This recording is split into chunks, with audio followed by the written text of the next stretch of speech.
Hello everyone. जो first chapter है 8th class का उसका आज सेकंड लेक्चर है जिसका नाम है बेसिक क्रॉप प्रैक्टिसिंग। जो टॉपिक है आज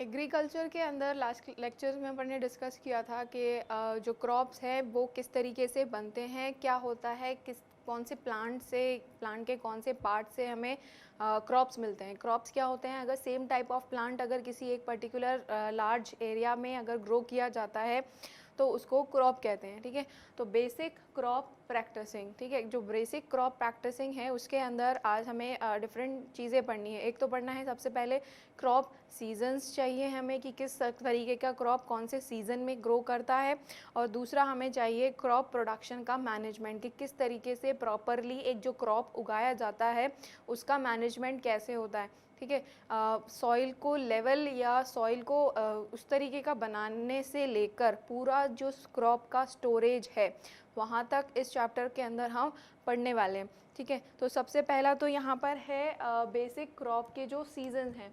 क्रॉप के सीजन्स जो हैं वो 3 तरीके के हैं। एक है खारिफ,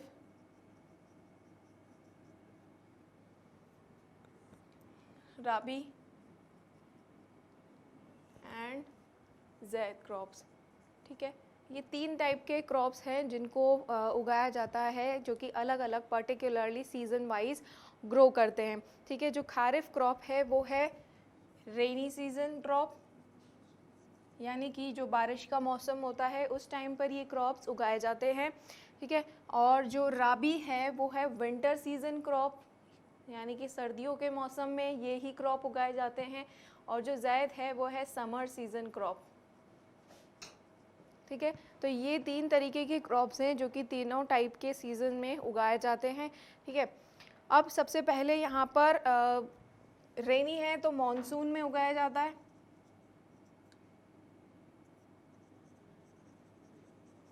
विंटर है तो विंटर सीजन में उगाया जाता है,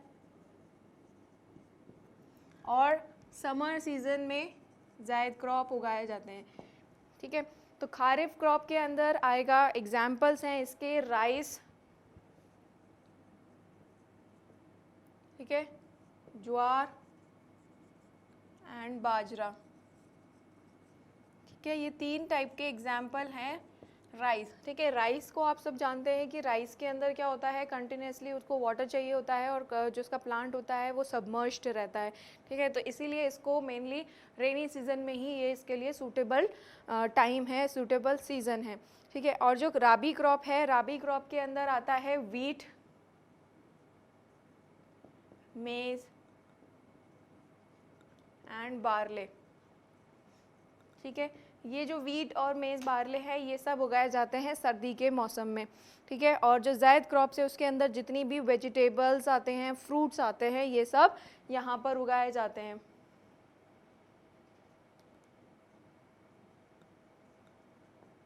ठीक है, तो सब ये 3 तरीके के क्रॉप सीजन हैं, और यहाँ पर जो इनका सोइंग पीरियड होता है और हार्वेस्टिंग पीरियड होता है। सोइंग का मतलब होता है जब इनका बीज डाला जाता है खेतों के अंदर, और हार्वेस्टिंग का मतलब होता है जब ये क्रॉप बिल्कुल अच्छे से मैच्योर होकर तैयार हो जाते हैं, फिर इनकी जो कटाई होती है, दैट कटाई इज़ हार्वेस्टिंग। ठीक है, तो इनका भी सीज़न होता है। तो यहाँ पर सोइंग सीज़न और हार्वेस्टिंग सीज़न।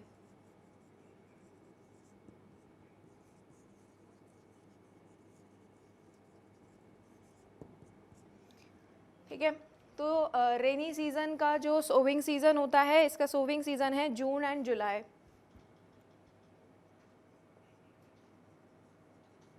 ये इसका सोविंग सीज़न है, और इसके जो हार्वेस्टिंग सीज़न है वो है सितंबर एंड अक्टूबर। ठीक है, या तो जून में इसको सो किया जाएगा या जुलाई में सो किया जाएगा। और इनका जो हार्वेस्टिंग सीज़न है, यानी कि जब इन क्रॉप्स जो हैं वो बिल्कुल अच्छे से बड़े होकर मैच्योर हो गए हैं, तो उनकी जो हार्वेस्टिंग होगी वो होगी सितंबर या अक्टूबर के अंदर, ठीक है। अब ये जो राबी क्रॉप्स हैं इनका जो सोइंग सीज़न होता है वो होता है अक्टूबर नवंबर। जैसे ही इनकी कटाई होगी यहाँ पर इनकी सोइंग चालू हो जाएगी, ठीक है। और हार्वेस्टिंग है राबी क्रॉप्स का यहाँ पर मार्च एंड अप्रैल, ठीक है। इस टाइम पर अगर कोई क्रॉप सितंबर अक्टूबर में उगाया जाएगा तो उसकी जो प्रॉपर वो मैच्योर होके जब उसके हार्वेस्टिंग का टाइम आएगा वो टाइम है इसका मार्च एंड अप्रैल, ठीक है। और जो जायद क्रॉप है वो मार्च में उगाए जाते हैं और इनकी जो कटाई है वो हो जाती है जून जुलाई तक, ठीक है। तो मेन क्रॉप्स तो ये होते हैं खारिफ एंड राबी क्रॉप्स। फिर इन दोनों के बीच का जो टाइम बचता है उसके अंदर जायद क्रॉप्स की क्रॉपिंग चलती है, ठीक है। तो ये हो गए हैं बेसिक क्रॉप सीज़न। 3 तरीके के सीज़न हैं यहाँ इंडिया में, जो कि आता है खारिफ क्रॉप, राबी क्रॉप और जायद क्रॉप। जो खारिफ क्रॉप है वो है रेनी सीजन क्रॉप और जो राबी क्रॉप है वो है विंटर सीजन क्रॉप और जो जायद क्रॉप है वो है समर सीजन क्रॉप, ठीक है। तो जो खारिफ क्रॉप है उसके अंदर सबसे मेन एग्जांपल आप याद रखिए राइस, ज्वार एंड बाजरा। और इसका जो सोविंग टाइम है वो है जून और जुलाई और हार्वेस्टिंग टाइम है इसका सितंबर एंड अक्टूबर, ठीक है। इस टाइम के बाद जब दूसरा सीज़न आने लगता है वो है राबी सीज़न, राबी क्रॉप्स, और इसके अंदर जो सीज़न आएगा दैट इज़ विंटर सीज़न, ठीक है। तो वीट, मेज़ और बारले इसके एग्जाम्पल में हम इंक्लूड कर सकते हैं और इसका सोविंग टाइम है सितंबर एंड अक्टूबर और इसकी जो हार्वेस्टिंग टाइम है वो है मार्च एंड अप्रैल, ठीक है। अब इन दोनों क्रॉप्स के बीच का जो टाइम बचा है वहाँ पर जायद क्रॉप्स उगाए जाते हैं और जो भी फ्रूट्स वगैरह होते हैं वो इस टाइम पे उगाए जाते हैं, ठीक है। तो इसका जो सोविंग है वो होता है मार्च में और इसका हार्वेस्टिंग होता है जून एंड जुलाई के अंदर, ठीक है। अब इसके बाद हम स्टार्ट करते हैं crop management.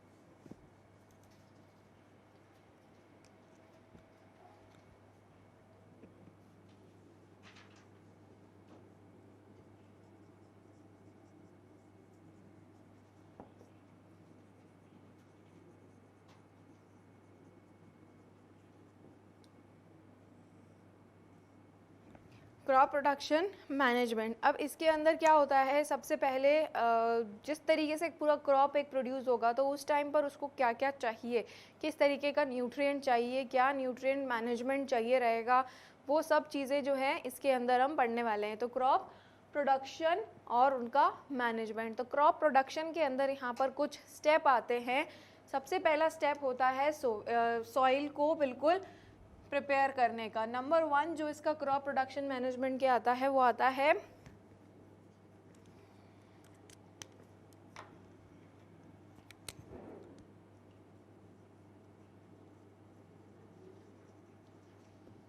Preparation of soil, ठीक है। जब एक बार अच्छे तरीके से सॉइल अच्छी प्रिपेयर हो चुकी है तो उसके बाद उसके अंदर किया जाता है सोविंग, ठीक है। सोविंग के अंदर क्या होता है, बीज जो है वो खेतों में डाला जाता है, ठीक है। अब बीज डाल दिया है, अब इसके बाद होगा मैन्योर्स एंड फर्टिलाइजर्स,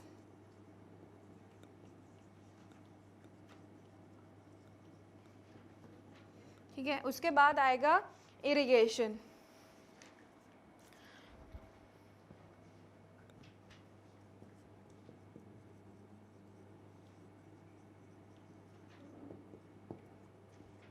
ठीक है। अब अच्छी तरीके से इरिगेशन हो चुका है, अब इसके बाद आएगा इनका प्लांट जो है वो अच्छे से मैच्योर हो चुका है, इरिगेट कर दिया है, ठीक है। मैन्योर और फर्टिलाइजेशन क्या है, उनका पूरा एक तरीके से कह सकते हो कि खाना है, ठीक है। खाना खिला दिया, उसके बाद पानी भी हो गया है। अब जब वो अच्छे से मैच्योर हो चुके हैं तो उनकी कटाई हो जाएगी एंड दैट इज़ हार्वेस्टिंग, ठीक है।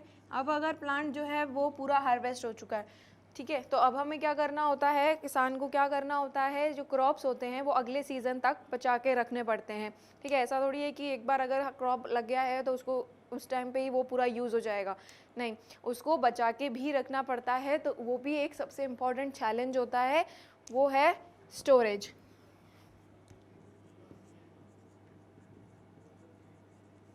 ठीक है। तो ये सारी चीज़ें हम जब इस चैप्टर में डिटेल में पढ़ने वाले हैं, ठीक है।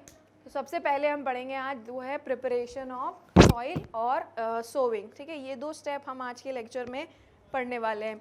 तो सबसे पहले स्टार्ट करते हैं प्रिपरेशन ऑफ सॉइल।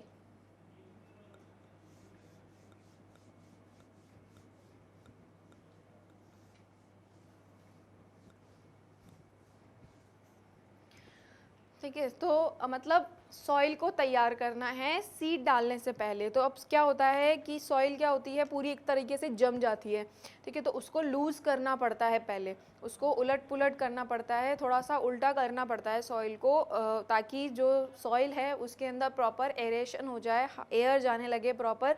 और अगर सॉइल लूज़ होगी, ठीक है, लूज़ होगी तो जो प्लांट है, जो क्रॉप है उस लैंड पे लगेगा, वो क्या है, उसकी रूट्स जो हैं वो इजीली पेनिट्रेट कर पाएंगी ज़मीन के अंदर, ठीक है। तो प्रिपरेशन ऑफ सॉइल जो है वो दो स्टेप में किया जाता है। वो है, एक तो है लेवलिंग और दूसरा है एक है सबसे पहले प्लोइंग, ठीक है। प्लो किया जाता है, फिर उसके बाद उसको लेवल किया जाता है, ठीक है। तो यहाँ पर प्रिपरेशन ऑफ सॉइल के लिए यहाँ पर कुछ स्टेप है, एडवांटेज है कि एग्रीकल्चर के अंदर जो सॉइल है उसको टर्न करना वही ज़रूरी होता है, ताकि लूज़ हो जाए और रूट जो है वो इजीली नीचे जा पाए, ठीक है। अब प्रिपरेशन ऑफ सॉइल के अंदर आएगा ploughing and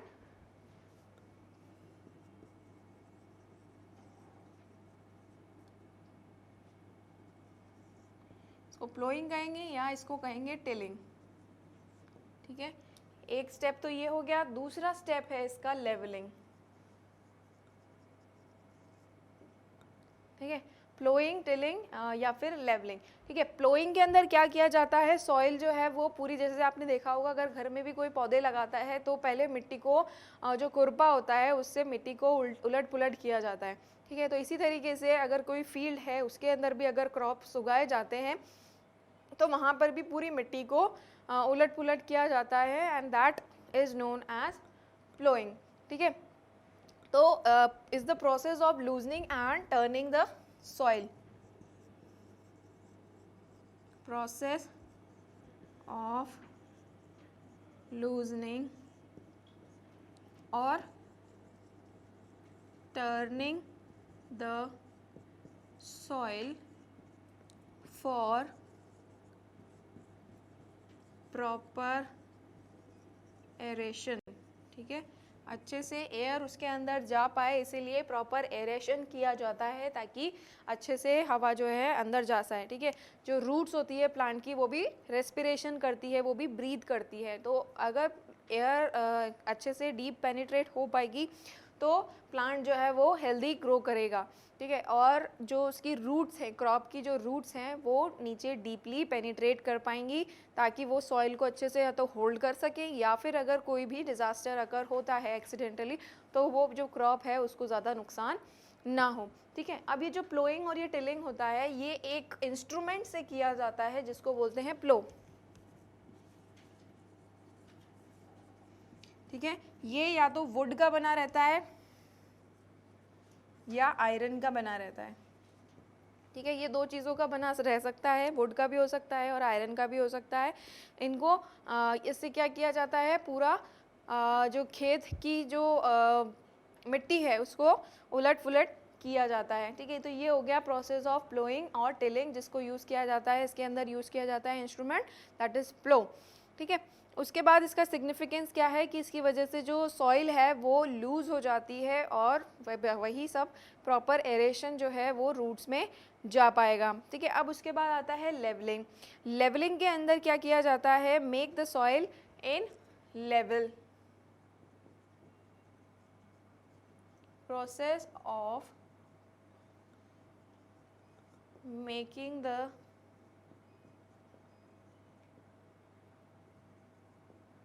level for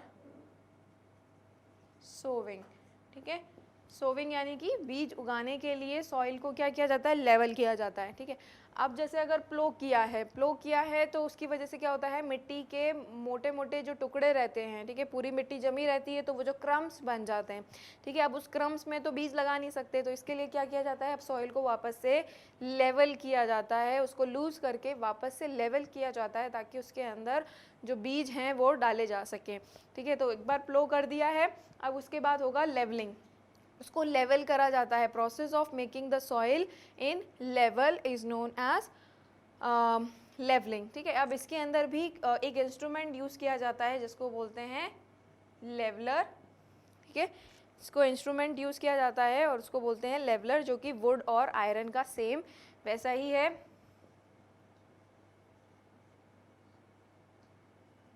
would और आयरन का बना रहता है, ठीक है। सॉइल को उलट पुलट कर दिया है, अब उसको लेवल भी कर दिया है। इसका फ़ायदा क्या है कि सॉइल की जो सरफेस है वो स्मूथ हो जाती है, ठीक है। तो ये हो गए हैं दो चीज़ें, प्रिपरेशन ऑफ सॉइल, सबसे पहले सॉइल प्रिपेयर हो चुकी है अच्छी तरीके से, प्लोइंग एंड टिलिंग, और दूसरा स्टेप है लेवलिंग। इन दो प्रोसेस के अंदर क्या होता है, सॉइल जो है वो अच्छे से प्रिपेयर हो जाती है बीज डालने के लिए, ठीक है। तो प्लोइंग के अंदर क्या किया है, सॉइल को लूज़ किया है पूरा अच्छी तरीके से, ताकि जो सॉइल है वो नीचे की ऊपर आ जाए और ऊपर वाली नीचे हो जाए, ठीक है। तो ये एक तरीके का प्रोसेस होता है जिससे सॉइल जो है वो अच्छी तरीके से लूज़ हो जाए और प्लांट की जो रूट्स हैं वो इजीली डीप पेनिट्रेट कर पाएँ और अच्छे से रेस्पिरेशन वो कर पाएँ। एयर जाएगी तो अच्छे से रेस्पिरेशन कर पाएंगे, ठीक है। यूज़ किया जाता है इसके अंदर एक प्लो जो कि वुड और आयरन का भी बना हो सकता है, ठीक है, और इसकी मदद से प्लोइंग की जाती है, ठीक है। और यहाँ पर इसका फ़ायदा सेम वही रहेगा कि जो रूट्स हैं वो डीपली पेनिट्रेट कर पाती हैं और जो एरेशन है वो प्रॉपर हो जाता है। दूसरा स्टेप था प्रिपरेशन ऑफ सॉइल के लिए, वो था लेवलिंग, तो प्रोसेस जिसके अंदर क्या किया जाता है, सॉइल को लेवल किया जाता है फॉर सोविंग, बीज डालने के लिए सॉइल को वापस से क्या किया जाता है, लेवल किया जाता है। अगर आपने घर में कभी पौधा लगाया हो तो पौधे लगाने से पहले क्या किया जाता है, उसकी मिट्टी को उलट पुलट किया जाता है, मिट्टी को उलट पुलट करने के बाद उसको वापस से जमा दिया जाता है ताकि वो क्या हो जाता है, मिट्टी बिल्कुल लूज़ हो जाती है और स्मूथ हो जाती है, फिर उसके बाद उसके अंदर बीज डाला जाता है, ठीक है। तो पहले सॉइल प्रिपरेशन इज़ अ सब very important step for the crop production, ठीक है। तो ये दो चीज़ें हो गई हैं। अब क्या होता है, यहाँ पर कुछ इंस्ट्रूमेंट्स यूज़ किए जाते हैं जिनको बोलते हैं एग्रीकल्चरल इम्प्लीमेंट्स, ठीक है। तो जो कल्टीवेशन ऑफ प्लांट्स के लिए जो इंस्ट्रूमेंट यूज़ किए जाते हैं उनको बोलते हैं एग्रीकल्चरल इम्प्लीमेंट्स। तो हम यहाँ पे थोड़ा बहुत एग्रीकल्चरल इम्प्लीमेंट्स के बारे में भी देखते हैं।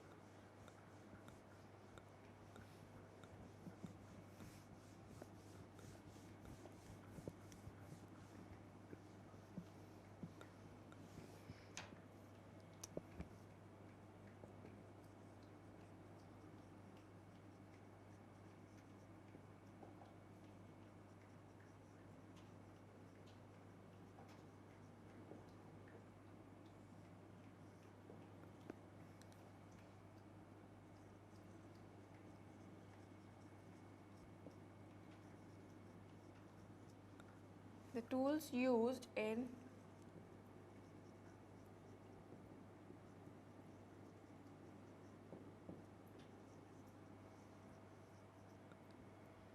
cultivation of crops are known as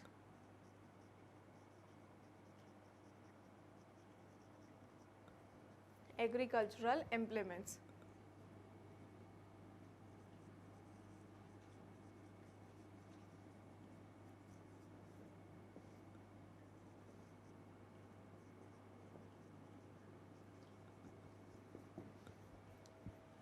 ठीक है, तो इनको कहा जाता है एग्रीकल्चरल इम्प्लीमेंट्स, ठीक है। अब इसके अंदर बहुत तरह तरीके के इम्प्लीमेंट्स आते हैं, जैसे कि फॉर एग्जांपल जो है खुरपा, वो यूज़ किया जाता है फॉर वीडिंग,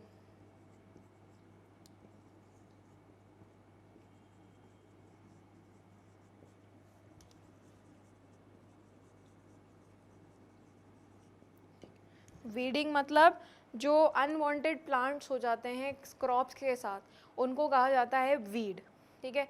और अगर उनको हटाया जाए फील्ड में से तो उस प्रोसेस को कहा जाता है वीडिंग। तो उसको हटाने के लिए क्या यूज़ किया जाता है, एक इम्प्लीमेंट यूज़ किया जाता है जिसको बोलते हैं खुरपा। ठीक है, दूसरा आता है यहाँ पर स्पेड। ठीक है, स्पेड जो है वो यूज़ किया जाता है डिगिंग के लिए।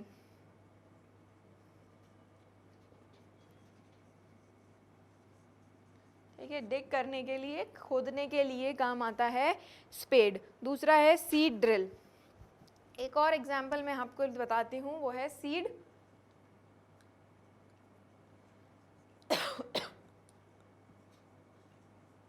Seed drill. सीड ड्रिल जो है वो सोविंग के लिए यूज़ किया जाता है, बीज को खेतों में डालने के लिए सीड ड्रिल यूज़ किया जाता है। ये बहुत ही अच्छा इम्प्लीमेंट है जो कि एग्रीकल्चर में यूज़ किया जाता है। इसकी वजह से जो सीड है वो प्रॉपर डेप्थ पर और प्रॉपर डिस्टेंस पे गिरता है। ठीक है, तो ये जो सीड ड्रिल है ये बहुत ही अच्छा इम्प्लीमेंट है जो कि एग्रीकल्चर में यूज़ किया जाता है।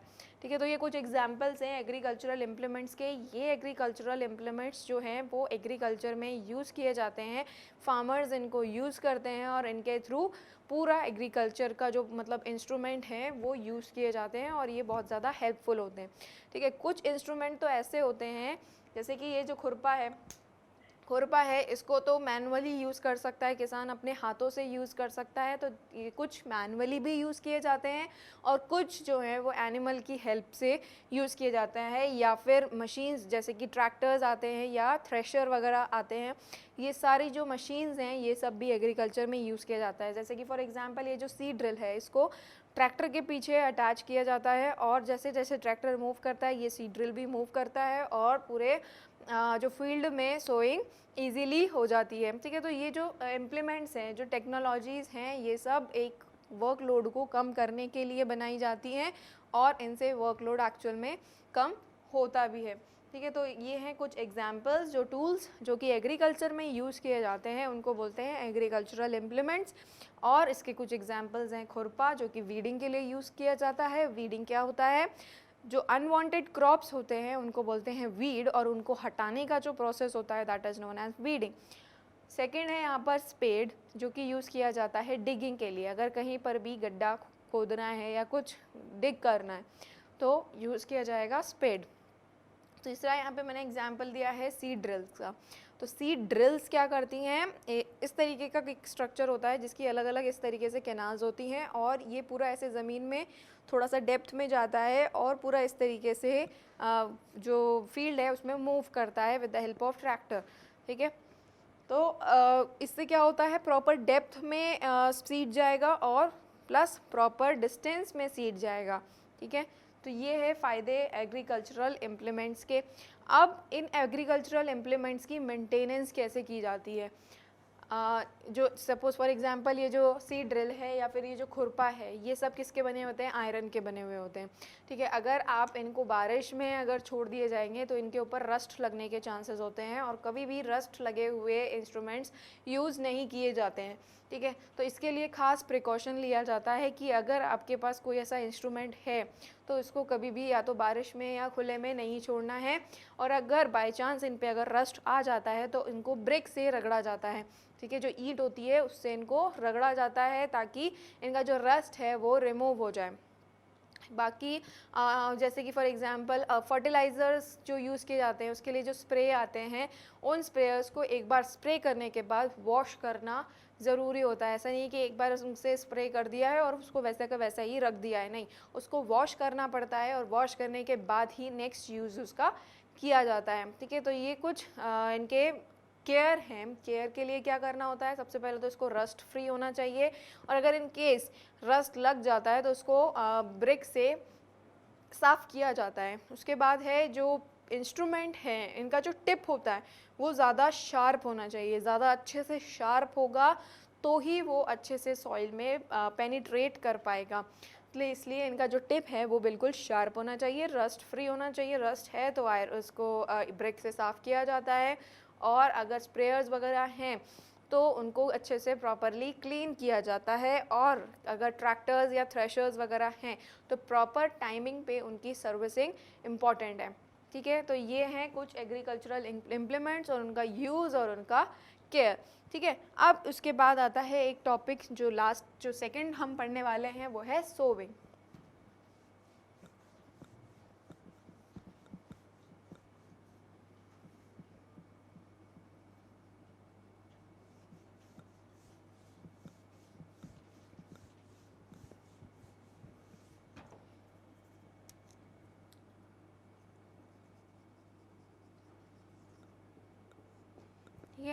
जो बीज उगाने का या बीज डालने का जो प्रोसेस होता है that is known as sowing. ठीक है, अब सो करने से पहले सबसे पहले किया जाता है एक इम्पॉर्टेंट चीज़, वो है सीड का सिलेक्शन।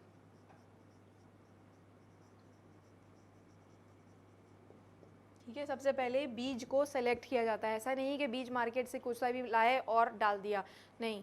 ठीक है, इसके अंदर क्या किया जाता है, सबसे पहले बीज को पहले अच्छा जो बीज है उसको सर्च किया जाता है, फिर उसके बाद ही उनको खेतों में डाला जाता है। ठीक है, क्योंकि जैसा बीज डलेगा वैसी ही क्रॉप आएगी। अगर ख़राब बीज डालेगा तो जो क्रॉप है वो भी, फसल जो है वो भी पूरी ख़राब, पूरी डिस्ट्रॉयड ही आएगी। ठीक है, इसीलिए सबसे इम्पॉर्टेंट स्टेप होता है सीड का सिलेक्शन।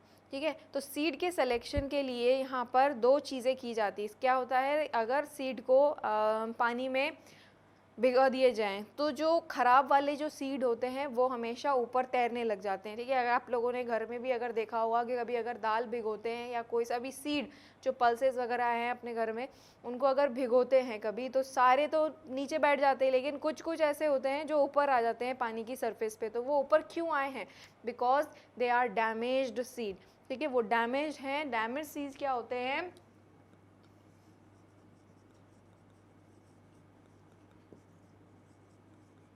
हॉलो हो जाते हैं और लाइट वेट हो जाते हैं।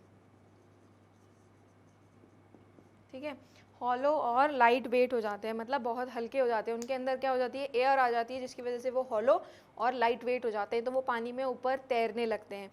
वेयर एज जो गुड सीड होते हैं वो होते हैं हैवी, और वो पानी में नीचे सेटल डाउन हो जाते हैं। ठीक है, वो हॉलो भी नहीं होते हैं और अच्छे से हैवी रहते हैं, और उनका जो पानी है वो नीचे अच्छे पानी के अंदर वो नीचे से सेटल डाउन हो जाते हैं। ठीक है, तो ये हैं दो तरीके के सीड जिनका सिलेक्शन करना बहुत ज़रूरी होता है। अगर डैमेज सीड को अगर क्रॉप फील्ड में डाल दिया गया है तो उसकी वजह से जो क्रॉप्स हैं वो भी ख़राब हो जाएंगे, फसल जो है वो भी ख़राब ही आएगी। ठीक है, इसीलिए सबसे इम्पॉर्टेंट स्टेप है सीड का सिलेक्शन। जो कि गुड सीड है वो होते हैं हैवी, जो कि जिनके अंदर एयर नहीं होती है और वो पानी में नीचे सेटल डाउन हो जाते हैं। ठीक है, तो ये हैं दो तरीके के सीड। ठीक है, अब सीड सोविंग के लिए भी यहाँ पर दो तरीके के इंस्ट्रूमेंट यूज़ किए जाते हैं। एक है broadcaster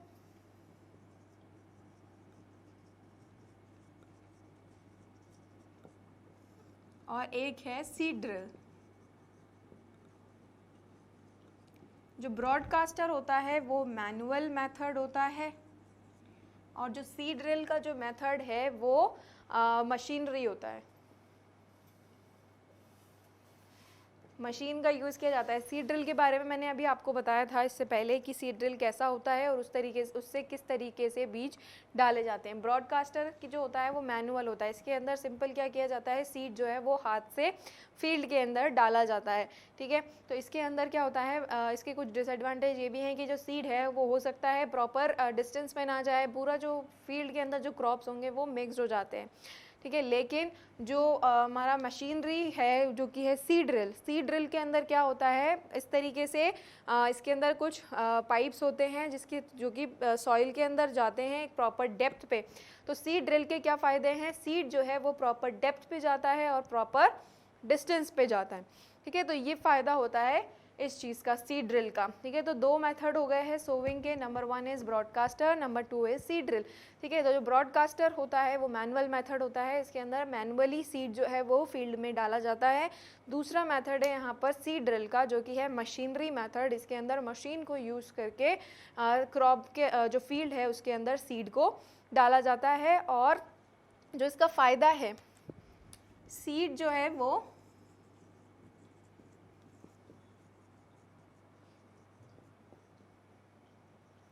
proper depth and proper distance. ठीक है, ये इसका एडवांटेज है सीड ड्रिल को यूज़ करने का। ठीक है, तो ये हैं दो प्रोसीजर जो कि सोविंग के अंदर यूज़ किए जाते हैं। ठीक है, उसके बाद नेक्स्ट क्लास में हाँ एक और चीज़ है सोविंग के अंदर आता है, दैट इज़ ट्रांसप्लांटेशन।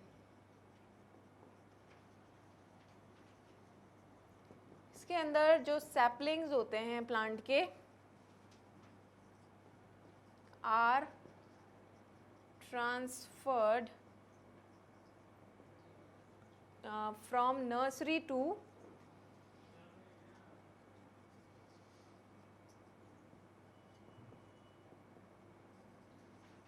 ठीक है।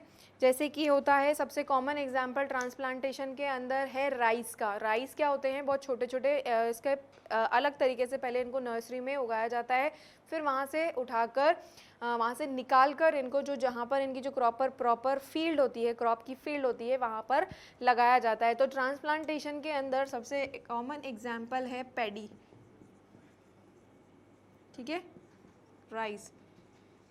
ये जो होते हैं इनको ट्रांसप्लांट किया जाता है फ्रॉम नर्सरी से, एक जगह से निकाल के दूसरी जगह पर इनको ट्रांसप्लांट किया जाता है। जब इनके सैपलिंग बन जाते हैं यानी कि थोड़े से बड़े हो जाते हैं ये, तब इनको ट्रांसफ़र किया जाता है, ठीक है। तो ये था फर्स्ट सेकेंड स्टेप सोविंग, जो कि उसमें डाला जाता है प्रिपरेशन ऑफ फील्ड के अंदर, क्रॉप प्रोडक्शन के अंदर, ठीक है। बाकी का जो है वो नेक्स्ट लेक्चर में कंटिन्यू करेंगे। Thank you.